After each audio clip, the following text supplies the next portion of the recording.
Bonsoir tout le monde. Moi je m'appelle Tanguy. Dans un instant je vais vous expliquer pourquoi j'ai fait une carte Panini de moi-même. C'est pas juste une question d'ego.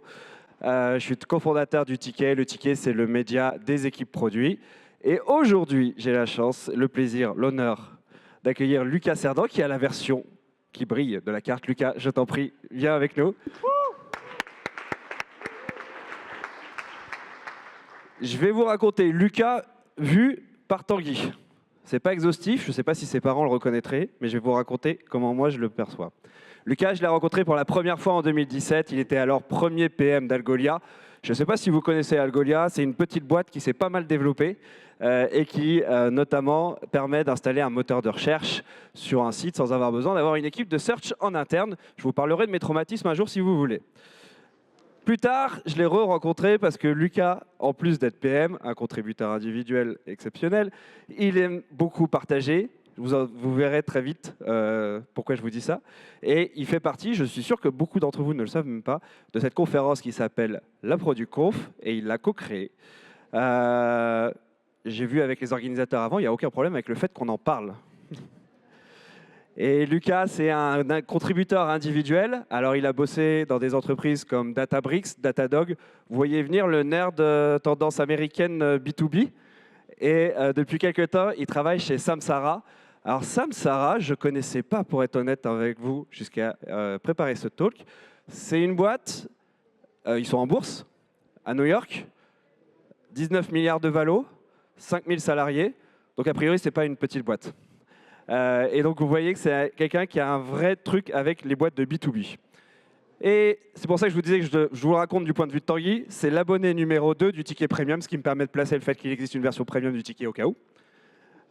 Et c'est sûrement l'abonné numéro 1 en termes d'exigence. Il réclame des trucs improbables, notamment le fait d'avoir des cartes Panini pour l'écosystème produit. Donc voilà, aujourd'hui, on a réalisé une partie de son rêve. Vous allez voir, toute la présentation est sous forme de carte Panini.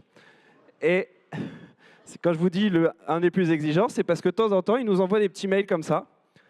Les gars, enfin l'équipe plutôt, vous avez fait une édition sur comment les PM en 2026 devraient utiliser l'IA pour augmenter leur productivité. Je m'attendais à mieux. Et ben c'est pour ça qu'on a ce talk aujourd'hui. Je vais l'interviewer et il va nous raconter ce que ça veut dire mieux. Vous allez voir, c'est en direct lien avec tout ce qui a été raconté juste avant. Et oui, même à l'ère de l'IA, j'ai encore des fiches dans la main. Aujourd'hui, pas de théorie, une histoire produit vraie avec des démos.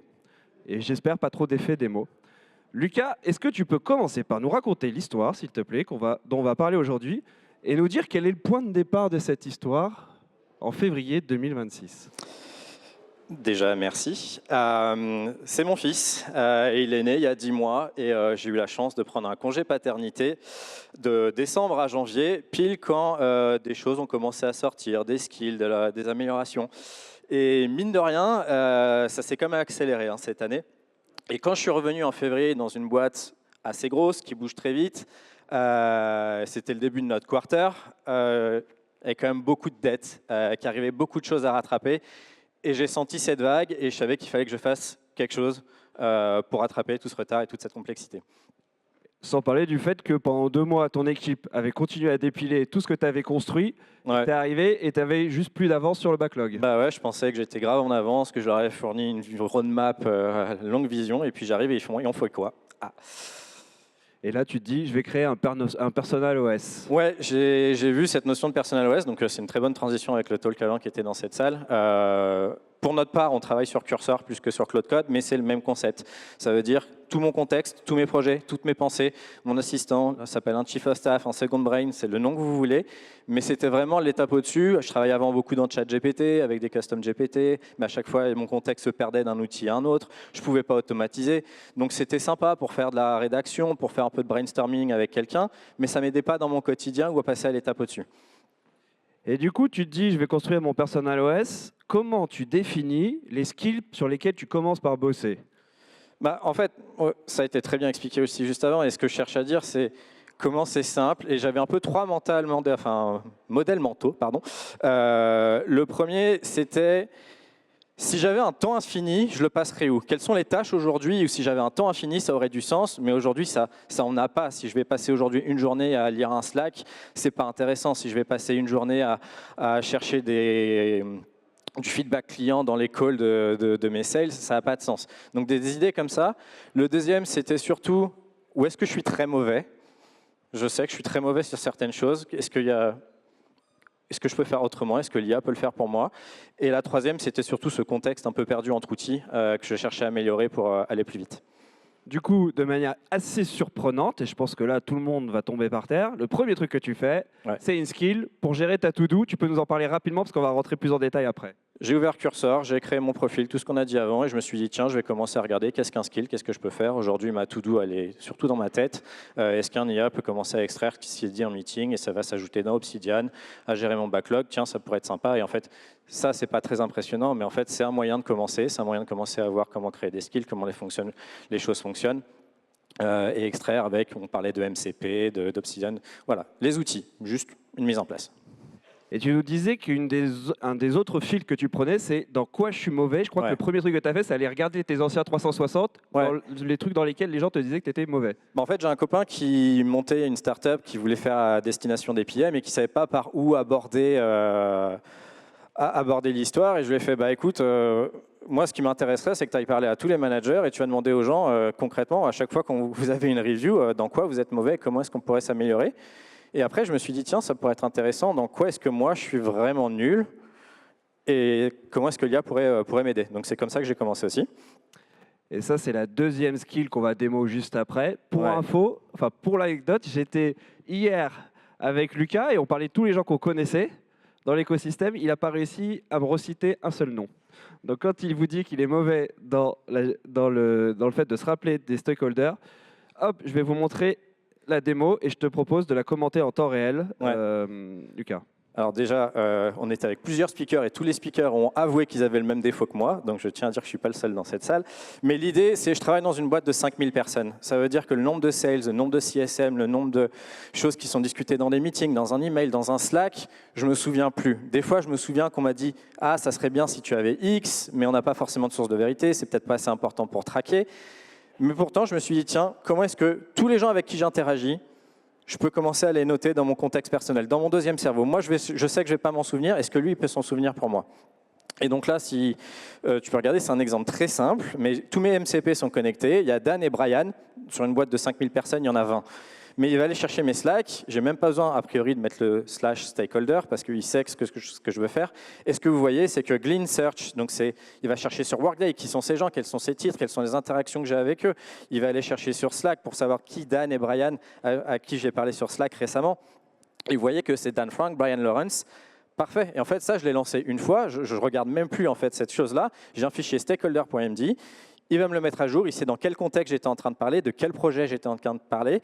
Et si demain, dans une semaine, je dis « Tiens, j'ai une nouveauté à envoyer à Dan », je n'ai pas besoin de réfléchir. Ou en fait, je ne me souviens même plus que c'est Dan. Je vais dire « Je sais que j'ai ce client qui m'a demandé quelque chose, je ne sais plus qui était le CSM. » J'envoie juste « Envoie cette news à propos de ce client. » Et mon agent, mon deuxième cerveau, il va s'en occuper pour moi. Je laisse la vidéo aller jusqu'au bout. Hop, je pense que c'est ce que tu as raconté. Et ça te dit surtout pourquoi il est utile pour toi. Enfin, quels sont les sujets que tu as traités avec lui? J'ai pas eu besoin d'en décrire plus. Il a déduit de Slack, il a déduit du contexte où j'étais, de quoi on parlait, des meetings qu'on a eu ensemble. Tout ça, il l'a fait par lui-même. J'ai pas eu besoin de donner ses instructions. Il y a pas de, enfin, dans Stakeholder, si je lui dis de regarder certaines choses, mais globalement, c'est un peu automatisé et c'est vraiment au quotidien ce genre de choses qui vous accélèrent. Donc là, on arrive à la fin du mois de février 2026. Tu commences à te remettre dans le bain. Et là, il se passe un truc assez rare dans une boîte, à ma connaissance en tout cas. C'est que ta boîte déclenche ce qu'on appelle un code rouge ou un code red en bon anglais. C'est assez connu aux États-Unis, notamment quand ChatGPT est sorti, Google a eu un code red. Ça veut dire toutes les équipes, il y a un risque existentiel. Il faut qu'on l'adresse tout de suite. On n'attend pas, ce n'est pas des séances de planning. Un code red, c'est un email de notre CPO qui fait, c'est simple, on voit qu'il y a aujourd'hui, il y a eu des progrès incroyables ces 2 derniers mois. Tous les PM doivent upskill. Dans les 2 prochaines semaines, voilà ce qu'on attend de toute l'équipe. Et ça passe par, vous devez savoir utiliser ce genre d'outils, vous devez commencer à mettre en place votre personnel OS. Et ça vient avec tout un tout un tas d'accompagnements. Il y a quand même une différence assez prononcée en termes de culture par rapport à ce que j'ai pu voir et ce qu'on a pu discuter. C'est qu'aux États-Unis, on n'est pas en train d'essayer d'optimiser. Aujourd'hui, le risque est beaucoup plus grand que si vous n'utilisez pas ces genres d'outils, dans un an, vous allez avoir un gap de compétences. Aujourd'hui, nous, on nous donne accès à tout. Si on préfère Claude Code, on va utiliser Claude Code. Si on préfère Cursor, on utilise Cursor, Codex, tout ce qu'on veut.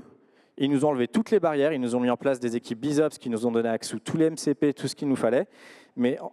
Et notamment, pour faire une transition avec le talk d'avant, on a tout de suite mis en place notre compagnie OS. Et là, tu parles de compagnie OS, et là, tout d'un coup, il y a plein de choses qui se débloquent. Est-ce que tu peux nous parler, même pas rapidement, est-ce que tu peux nous parler de la première skill que tu développes le jour où vous mettez en place le compagnie OS qui s'est incarné par ce repo? Ouais, ça, c'était mon moment vraiment waouh. Je me suis dit, tiens, maintenant, il y a toute l'équipe qui, lorsqu'ils travaillent, publie leur contexte sur un repo partagé product.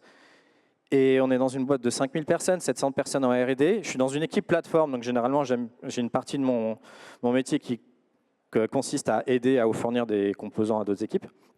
Et je me suis dit, il est capable d'aller voir pour moi sur quoi tout le monde travaille, il connaît mon contexte et il peut me dire ce que je dois lire. Et ça, c'était incroyable, ça m'a généré, j'ai juste essayé un petit team radar comme ça, avec des codes couleurs, va chercher les conflits, les dépendances, les synergies, ou juste les choses auxquelles je dois être au courant. Donc ça me poule tout le contexte de la semaine et ça me fait un joli rapport. Et je me suis rendu compte qu'il y avait 2 projets critiques dès la première fois où je l'ai lancé, où je n'étais pas au courant et je l'aurais pu le voir 2 mois après facilement. Alors je te propose qu'on fasse une démo du Team Radar en action et tu vas nous commenter comme tout à l'heure. Hop, je le mets en plein écran. J'espère que vous arrivez à voir un peu au fond quand même ce qui se passe. Hop, c'est parti. Alors là, ça va un petit peu lent, si tu peux déjà mettre pause. Ce que vous voyez, c'est... Ok. Ce que vous avez vu au début, c'est juste... j'ai lancé l'équivalent d'un Team Radar. Je lui ai juste dit de mettre des fausses données parce que je ne peux pas tout vous montrer. Et généralement, l'output du Team Radar, c'est un fichier Markdown. On travaille aujourd'hui tous beaucoup avec des fichiers Markdown, mais ça a quand même ses limitations. Donc déjà, c'est dans un de mes threads, parce qu'aujourd'hui, on parlait des 400 tabs qu'on avait sur notre browser. La vérité, c'est que j'ai l'impression qu'on a déplacé les 400 tabs dans Claude ou dans Cursor.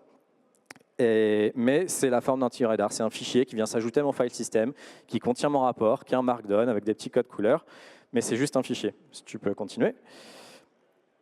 Donc ce fichier, il est hyper intéressant. Pause, s'il te plaît. Désolé, il m'a demandé une version Gen Z qui va trop vite, je suis obligé de mettre pause pour expliquer. Mais ce qui est hyper intéressant, c'est que dans ce fichier Markdown, j'ai du coup ce rapport. Mais la partie qui m'intéressait, c'est la partie action. Ça veut dire, tiens, il y a 7 personnes qui travaillent là-dessus. Enfin, quelle est l'action qui en découle? C'est envoyer un Slack message, envoyer un email, peut-être rédiger un document pour expliquer les synergies. Mais il y avait une action, mais c'était, encore une fois, juste un contexte chez moi, un fichier Markdown, mais qui n'est pas encore actionnable. Et c'est là peut-être, si tu continues à mettre play, qu'on a commencé à travailler sur quelque chose d'autre, qui est quelque chose que j'ai release. C'est une petite extension Cursor qui s'appelle Radar, qui, au lieu de fonctionner comme un fichier Markdown qui tourne dans un de mes threads, c'est une inbox littéralement dans mon Cursor, où tous les petits rapports qui m'intéressent sont publiés. Si tu peux mettre pause, avant d'aller plus loin. C'est le même fichier Markdown, mais qui a aussi une sorte d'extension qui est interprétée, où j'ai directement mon action. Donc c'est exactement le même rapport, mais cette fois-ci, j'ai un bloc qui s'appelle Slack Message, qui va me dire tiens, on a découvert qu'il y avait une synergie, il faut que tu envoies un Slack message avec ce contenu à cette personne. Et ce qui est hyper intéressant, c'est que je suis toujours dans Cursor. Je n'ai pas bougé. Je suis allé dans mon inbox, j'ai vu ce que l'agent m'a dit, avait analysé. Et je peux décider en un clic soit d'appuyer exécuter, ça veut dire que vu que j'ai connecté mes MCP, mes CLI, tout ça c'est mis en place. Tu peux mettre play, je sais plus ce que après, je peux revoir le contenu, je peux upvote ou downvote. Et ce qui est intéressant, c'est ce fameux Open in Agent. Parce qu'à mon quotidien, au final, ce que je vais voir, c'est dans mon inbox, j'ai mon contenu, j'ai mon explication. Et ce que je peux faire, ça va beaucoup trop vite, tu peux remettre pause, mais Open in Agent va m'ouvrir directement tout mon contexte, exactement, précisément ce point-là. Ça veut dire que je n'ai pas besoin d'aller dans d'autres fichiers, je n'ai pas besoin d'aller lire un autre rapport, j'ai pas besoin. Je peux juste recommencer, partir de là et faire tout ce que je veux. Et donc ça allait un peu vite, mais ce qui est intéressant, c'est que j'ai commencé à introduire des choses où je disais je suis content, je ne suis pas content, je rate le report, et tout ça, ça me crée aussi des préférences en interne sur comment ces choses-là sont générées. Et donc ce que vous voyez là, c'est que j'ai mis Open in Agent, j'ai rien expliqué d'autre, c'est vraiment j'ai appuyé sur un bouton, il a tout de suite loadé le contexte, il connaît le projet, il connaît à qui je parle, il sait pourquoi, de quoi je veux parler. Et si tu peux recontinuer, pardon. Sauf que là, je vais lui dire, en fait, c'est pas Arash que je vais écrire, c'est envoie un email à Andri. envoie un email à Andri. Il y a 8 Andri dans la boîte. Est-ce que vous voyez, si tu vas doucement, si tu peux revenir 2 secondes avant, parce que c'est voilà. Ce qui est intéressant, c'est, vous voyez, tout de suite, il a trouvé déjà ma préférence qui est email draft. Je refuse qu'une IA envoie un email pour ma part sans que je le revoie. Même si j'automatise tout, en fait, je veux juste qu'il soit dans mes drafts et je l'ai envoyé par même. Il se souvient de moi, il a vu ça. Il a lu mon fichier stakeholder. Il allait chercher qui était Andri. Et j'ai pas eu besoin de préciser là, et c'est vraiment, je parle comme à quelqu'un qui me connaît parfaitement, et il va aller se débrouiller pour trouver ce qu'il y a à faire. Si tu peux continuer. Donc il est un peu confus, pourquoi est-ce que je veux envoyer un message à Andri alors qu'on parlait à Raj, mais il va le figure out lui-même, le trouver lui-même. Il voit qu'Andri, c'est mon IM. Il voit qu'on est en train de travailler sur un projet où il y avait une synergie. Ah, d'accord, en fait, ce qu'il veut faire, c'est expliquer à André qu'il y a une synergie, et cet email, il va le créer directement. Donc voilà, juste en email, vous voyez que l'email est prêt, il va me le rédiger. J'écris, je crois, juste go, je ne sais plus quoi. L'email est dans mes drafts, je peux l'envoyer. Je pourrais l'envoyer directement, c'est juste qu'aujourd'hui, je préfère du man in the middle. Et ce genre de flow, c'est juste une des automatisations qui est possible, mais qui vous montre qu'aujourd'hui, qu'en tant que PM, pour travailler très vite à l'ensemble de la boîte, tout notre contexte est partagé. Mon contexte personnel est disponible à un agent, et il sait vraiment, mon chief of staff, mon second brain, c'est aujourd'hui comme ça que je leverage. Donc là, on a vu comment le fait qu'il y ait le contexte de ton entreprise accessible pour toi te permettait de t'augmenter. Ce que je vois aussi, mine de rien, c'est que tu as une to-do qui se remplit de plus en plus vite. Là, tu as de plus en plus d'actions qu'il faut que tu identifies, que tu fasses, etc. J'ai l'impression que ça t'a rajouté de la charge, des choses à traiter, des choses à traiter. Mais la promesse historique de ça va faire le travail à votre place, ça t'a prémâché le taf, mais ça n'a pas fait le taf à ta place. Est-ce que, du coup, c'est l'étape d'après? Est-ce que tu en es déjà là? Oui et non. Mais si on a regardé un peu les différentes briques, je vous ai parlé j'ai mes transcripts de meeting qui me connaît, il connaît mes projets, il est capable d'ajouter à mes to-do, mais c'est à moi de faire les to-do. Donc voilà, on a parlé du meeting transcript. L'étape d'après, c'est j'ai quelque chose qui va analyser les choses que j'ai pu dire dans le meeting qui me sont assignées. Donc j'ai un agent qui prend tous mes transcripts et qui va dire tiens, Lucas s'est engagé à envoyer une présentation à un sales. Ça va me l'ajouter automatiquement à ma to-do qui est dans Obsidian. Dans Obsidian, il connaît tout le contexte, il a le transcript, il est dans mon contexte, donc l'agent connaît. Et en fait, l'étape intéressante que j'expérimente littéralement depuis 2 semaines, et ce qui est un peu dur de préparer ce talk, c'est que littéralement, des choses s'ajoutent chaque semaine. Mais l'étape d'après, c'est que j'ai un agent automatiquement qui va venir et qui va se dire est-ce que je peux faire la tâche pour lui? J'ai accès à tous ses MCP, je sais qui il est, je sais ses projets, je sais ce qu'il a discuté, j'ai tout ce contexte. J'ai un agent qui va venir essayer de faire toutes mes to-do et essayer de le faire pour moi. Et ça peut être un premier draft, ça peut être je me suis engagé à envoyer un slide, est-ce qu'il peut le générer pour moi? Je me suis engagé à follow-up sur un sujet sur Slack, est-ce qu'il peut le faire pour moi? J'ai quand même mis deux garde-fous pour le moment. Le premier, c'est un peu l'idée d'un LLM as a judge. Donc j'ai quelqu'un qui va revenir voir la task qui a été faite. Donc les agents dépassent automatiquement dans ma to-do qui est en Kanban les tickets en in review, in working ou autre. Et j'ai un juge qui va venir, qui va dire est-ce que je pense honnêtement que la task a été bien faite par un agent? Si oui, je vais la montrer à Lucas dans la fameuse inbox dont je vous parlais.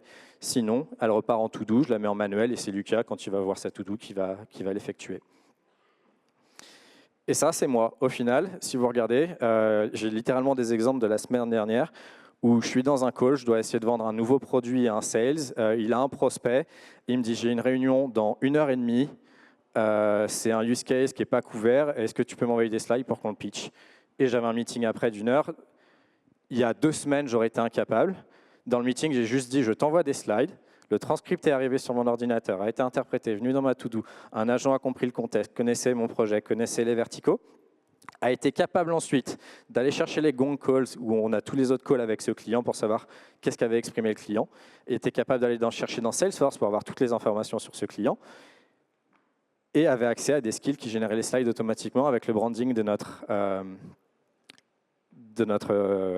compagnie, boîte.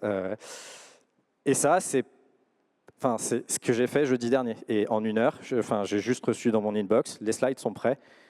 Honnêtement, j'ai juste changé un screenshot, je l'ai envoyé au sales, il a pu pitcher son prospect. Et c'est ça, la rapidité d'exécution qui est en train de changer avec un personnel OS ou ma compagnie OS qui est en place. Alors pour conclure, on a raconté ton histoire, d'ailleurs on a commencé avec la naissance de ton enfant. J'avais envie juste qu'on prenne 3 minutes, qu'on fasse un pas en arrière et qu'on voit à quel point ce que tu décris, c'est un changement à l'échelle de notre écosystème et même de l'économie, en tout cas de l'économie de la tech à minima. Ce que j'aimerais, c'est que tu me racontes rapidement ce qui s'est passé la première fois où tu as partagé tout ça en interne, et notamment avec le reste des équipes. Parce que jusque-là, c'était une initiative personnelle, en fait, tout ça. C'était une initiative personnelle, puis d'un coup, on a reçu ce email du CPO qui dit dans 2 semaines, vous devez savoir faire ça. Et en fait, j'ai vraiment vu 2 types de populations. Il y a le syndrome de la feuille blanche, je ne sais pas par où commencer. C'est impressionnant, j'ai un terminal dans Cloud Code, je suis dans Cursor, c'est un IDE de développeur à la base, qu'est-ce que je fais, je ne sais pas par où commencer, versus les gens qui étaient juste curieux, qui ont mis le pied à l'étrier, qui ont avancé. Et j'ai beaucoup de gens en interne qui sont venus me voir, que ce soit senior ou junior, bizarrement. Je m'attendais à ce qu'il y ait vraiment des différences entre je sais quel est le métier de PM, je sais à quoi le bien ressemble, enfin un document bon ressemble. Il y a vraiment tout cet accompagnement. Après, il y a aussi beaucoup de gens on parle d'AI slop également. Beaucoup de gens utilisent ces outils et créent de la surcharge mentale pour d'autres fonctions. Et donc, tout n'est pas rose, mais c'est hyper intéressant pour vous, pour aller plus vite en tout cas. Un autre élément un peu macro qu'on a vu apparaître en préparant ce talk, c'est toutes les annonces qu'il y a eu sur les changements dans les processus de recrutement des PM. On parlait notamment de Meta. Est-ce que tu peux nous en parler, de voir ce que même toi, à ton échelle de recruteur, parce que tu fais passer pas mal d'entretiens, ce que ça a changé pour toi dans ta manière de recruter? On ne parle pas d'un changement de paradigme qui va s'appliquer dans 1 an, on le voit déjà. Ça veut dire que dans les GAFAM, dans les grosses boîtes de la tech, cette appétence et cette capacité d'utiliser les outils au quotidien de manière avancée, c'est un requirement aujourd'hui. On ne recrutera plus quelqu'un qui va juste nous dire j'ai construit un custom GPT pour traiter mes résultats utilisateurs en lui envoyant un CSV.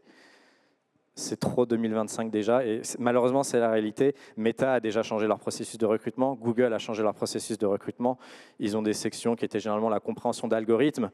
C'est moins intéressant, maintenant Claude, ils peuvent vous l'expliquer, ce côté-là. Par contre, la capacité d'utiliser ces outils at scale est vraiment un skill qui est demandé, et je ne sais même pas à quoi ça va ressembler dans 3 mois, 6 mois, si ce n'est l'automation. Et moi, j'aimerais qu'on conclue avec quelque chose de très proche de nous, et qu'on a entendu quelques fois d'ailleurs au cours de la journée. C'est le fait que les PM deviennent des goulots d'étranglement. Et ça, c'est assez nouveau. Ouais, ça fait mal. Quand on a 15 ans d'expérience, on pense connaître bien son travail, être productif. Et j'ai rejoint une équipe qui faisait une équipe plateforme avec beaucoup de dettes techniques, et c'était assez classique qu'en fin de sprint, on a encore des tickets ouverts, on a encore des customer escalation, on a quand même plus de 20 000 ou 25 000 clients, je ne sais plus ce que j'ai le droit de citer, mais mine de rien, on a quand même une charge qui venait tous les jours, qu'on priorisait. Et c'est depuis 1 mois la première fois où en fin de sprint, c'est fait.